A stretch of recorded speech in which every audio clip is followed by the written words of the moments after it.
I chose to do a reflection on this one because I thought it'd be easy. Boy, was I mistaken. It's a challenge to pronounce.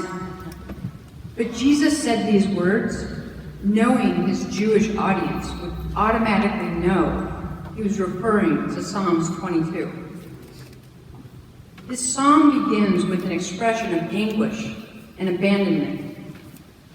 David's sense of isolation and dehumanization is vividly portrayed here when he says, "But I am a worm, not a man, scorned by men, despised by the people. And all who see me mock me. They curl their lips and jeer. They shake their heads at me."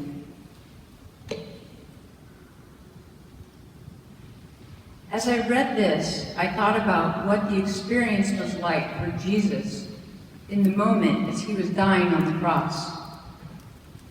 His disciples had completely abandoned him. As Jesus hung there suffering, the people surrounding him were mocking him.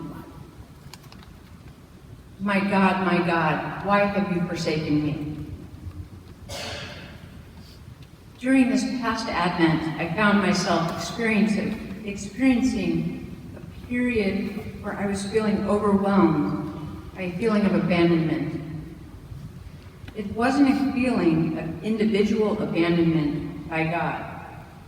Rather, it was a collective abandonment of those I encountered during my work with people experiencing homelessness who are suffering and dying on our street.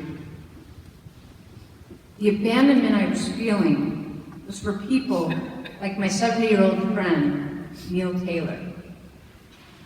Neil was a veteran who risked his life to protect our country. And later in life, he was stricken with Parkinson's disease. After losing his wife, the love of his life, he ended up living on the street in a homeless encampment. Over the last few years, the trauma of living on the street has been taking its toll on Neil's 70-year-old body. I received the news this week that Neil's body could no longer take the abuse. He was found dead on the street. My God, why have you forsaken me? One would expect to hear these words from someone forced so far onto the margins in our community that they're living in an encampment. How is God present in the midst of such marginalization? How could not someone feel abandoned by God after being abandoned by society? And yet this is exactly where God reminds me of his presence. While standing under the freeway overpass, amongst the noise and chaos, my friend Neil and I had some of the most profound discussions about faith, love, and compassion, as well as suffering, sacrifice, and death.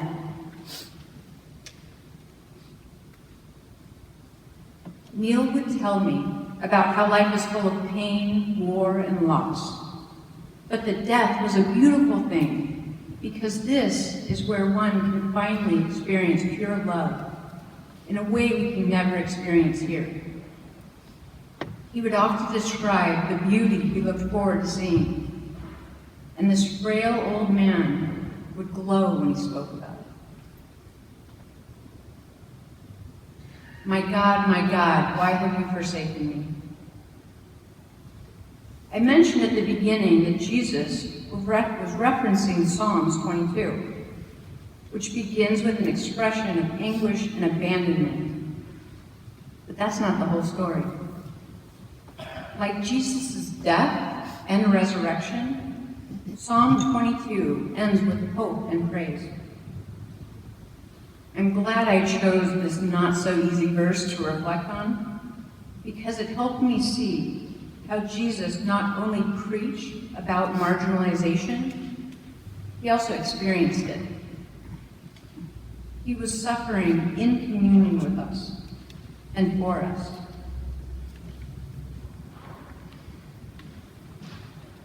Jesus endured the margins to rescue us. And it's on the margins where we find rescue together. How are you encountering Jesus on the margins?